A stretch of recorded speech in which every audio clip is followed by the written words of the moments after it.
რათვიანი პატიმრობის შემდეგ კოალიცია ქართული ოცნების ერთ-ერთი წევრი სერგი ჩაჩიბაია თავისუფალია. ქუთაისის სააპელაციო სასამართლომ ჩაჩიბაიას სასამართლო დარბაზიდან გუშინ საღამოს გაათავისუფლა. ქართული ოცნების წევრი პოლიციისთვის წინააღმდეგობის გაწევის ბრალდებით სამართალდამცველებმა მიმდინარე წლის აპრილში ზუგდიდში დააკავეს. ზუგდიდის საქალაქო სასამართლომ მას 4 წლითა და 6 თვით პატიმრობა მიუსაჯა.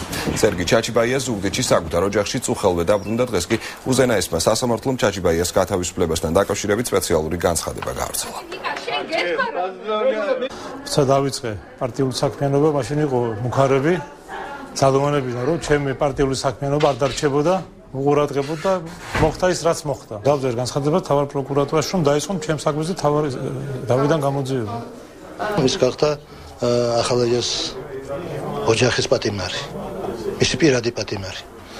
და ახლა ბოლოს, როდესაც ბატონი სერგო ერთ-ერთი აქტიური წევრი იყო მოძრაობა კოალიცია ოცნებისა, როდესაც ის ხალხთან ერთად საზოგადოებასთან ერთად ამბობდა იმას, რა მაკნიერება იყო ამ ქვეყანაზე, ეს გახდა საფუძველი მისი დაპატიმრებისა. პროკურატურამ მიიღო გადაწყვეტილება, რომ ეს კაცი გაემართლებინა.